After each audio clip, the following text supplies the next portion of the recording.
everyone, and welcome into this very first video of Matt Sports Talk for the 2025/26 season. Now, in these videos, I am going to be previewing the upcoming 2025/2026 season for both the men and the women.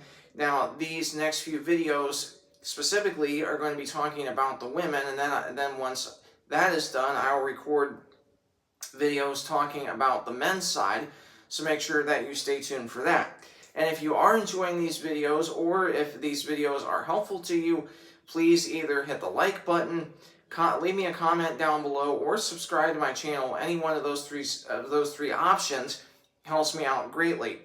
So in this video, for our season previews for both the men and the women, please note that not every team has their roster fully set. Now, obviously, I'm not going to go over each individual team's schedule, at least not their whole entire schedule, but because some teams don't have their full schedule up yet, I'm still going to be talking about their roster, at least the rosters that I've seen posted, and give you my season prediction of where that particular team will finish for both the men and the women. Now, I will say before we dive in that on the women, both the men and the women's side for the University of St. Francis, they do not have their roster or schedule currently out for this upcoming season. However, I am still going to be giving my prediction where I think they will finish in terms of their men's team and women's team. So again, please stay tuned for that.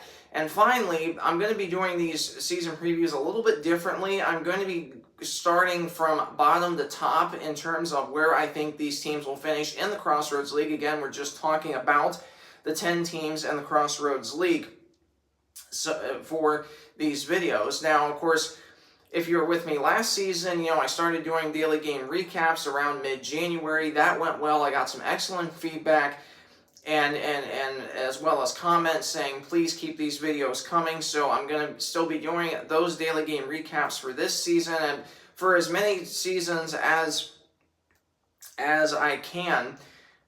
It just now, of course, I don't know right now what I'm going to be doing yet for next season, but at least for this season, I'm still going to be doing the daily game recaps as well as the national tournament. Everything that I did for this past season of the national tournament, I'm still going to do that next March, so make sure that you stay tuned for that. And if you missed any of those videos from last season in the national tournament or any of my Matt Sports Talk daily game recaps, you can go back here on my YouTube channel and watch those, and you will find them under the playlist Matt's Sports Talk. Now, of course, I plan on adding these videos for this season to that playlist, so make sure that you stay up to date with that playlist. So without further ado, let's dive in. And we're going to be highlighting first, again, just on the women's side for the next few videos, we're going to be previewing just the women, and we're going to be starting with the Taylor University Lady Trojans.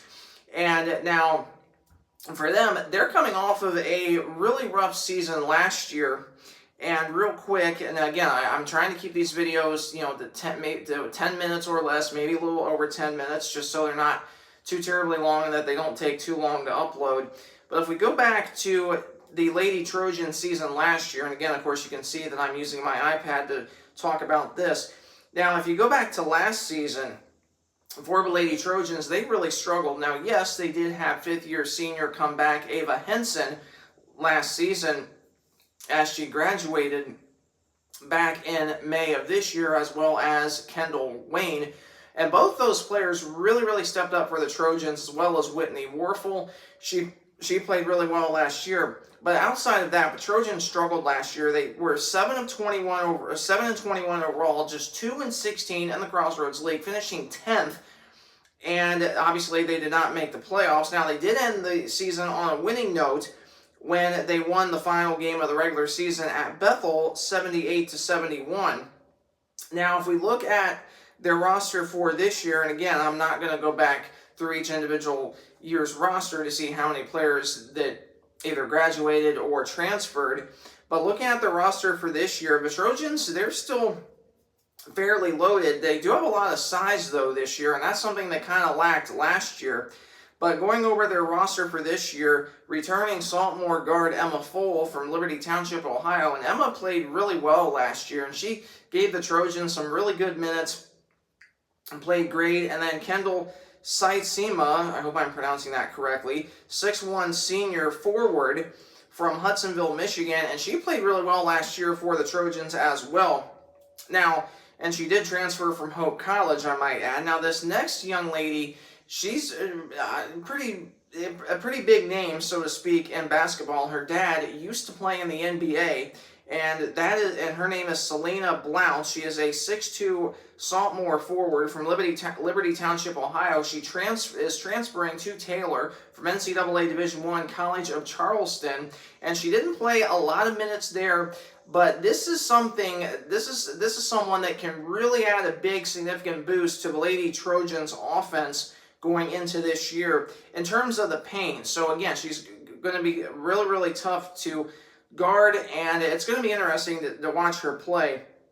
That is for sure. Other players for the Trojans, Casey Warfel, sister of Whitney Warfel. Casey will be a freshman this year, 5'9" guard, Pendleton, Indiana. Junior forward Katie Moyer from Bremen, Indiana, 5'10". Callie Almond, 6'2", freshman forward from Pickerington, Ohio. 5'9" freshman guard Maddie Allen from Greensburg, Indiana. Freshman guard 5'11" Marissa Trout from Warren, Indiana. Sophomore forward Kaylin Brunch from Mooresville, Indiana. Freshman guard Emma Anselet, 5'6" from Danville, Indiana. Returning senior forward Quinn Kelly from Greenwood, Indiana, 5'11". Michaela Musselman, 6'1" forward sophomore from Troy, Ohio, and she is returning. And then, of course, I alluded to Whitney Warfel earlier, returning junior forward, 5'9", Pendleton, Indiana, transferred from Mount St. Joseph University. So, that's a look at the Lady Trojans offense. Now, something that I really expect for them is that, you know, we talk about them, you know, having a rough year last year. Now, they finished 10th last year. They're obviously going to do way better this year.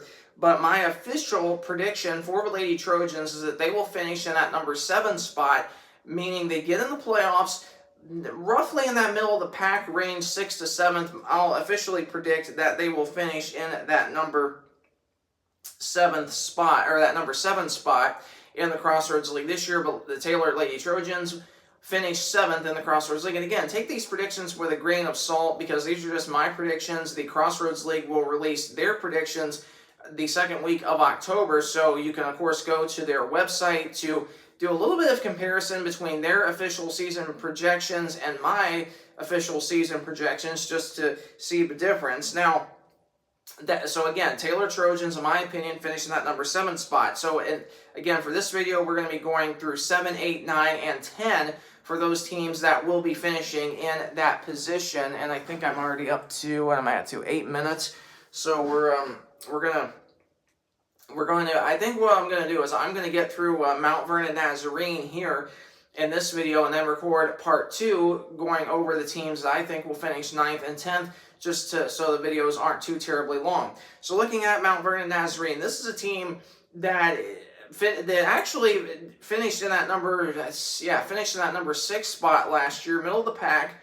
And looking real quick at what they did last year, and this was a team that last year finished 15-14 overall, 7-11 in the conference, finished in that number 6 spot. Now, they did lose quite a few players that transferred out due to a coaching change. Of course, Teresa Maggio transferred to Pennsylvania, to the University of Indiana, Pennsylvania.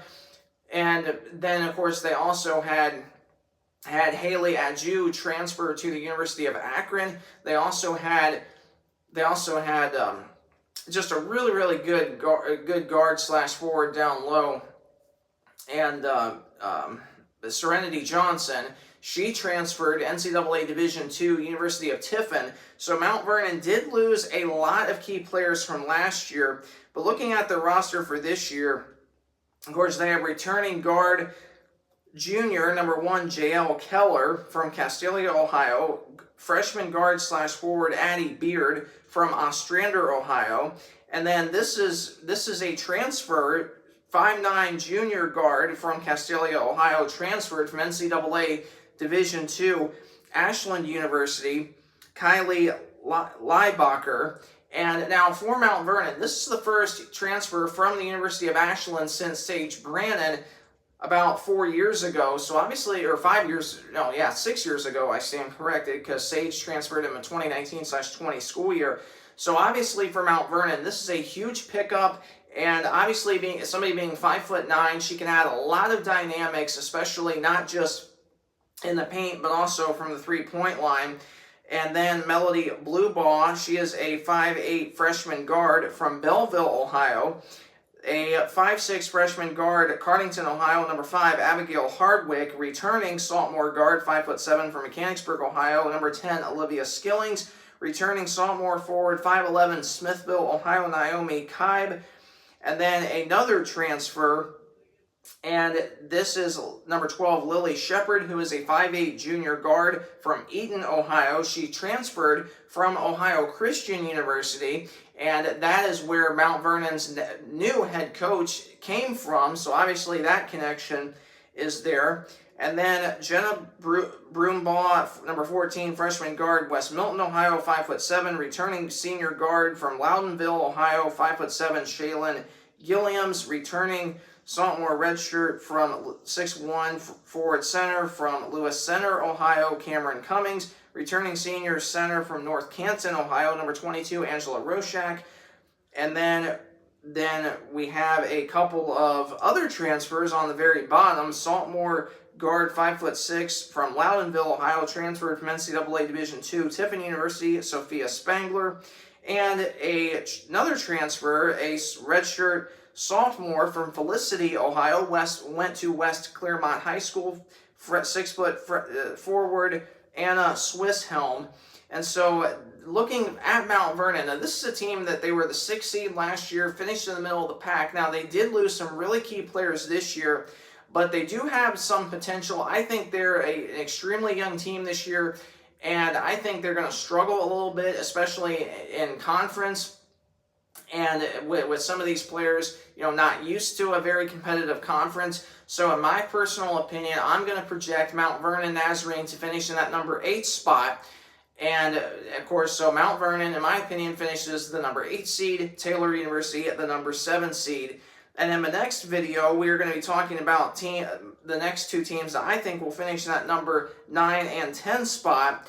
And that is going to be coming up here momentarily, so please stay tuned for that. So again, if you are enjoying these videos, and if they are super helpful to you, please either like, comment, or subscribe. Any one of those options helps me out greatly. And again, when we come back, we're going to be doing part 2 of these videos, teams I think will finish in that number 9 and 10 spot respectively.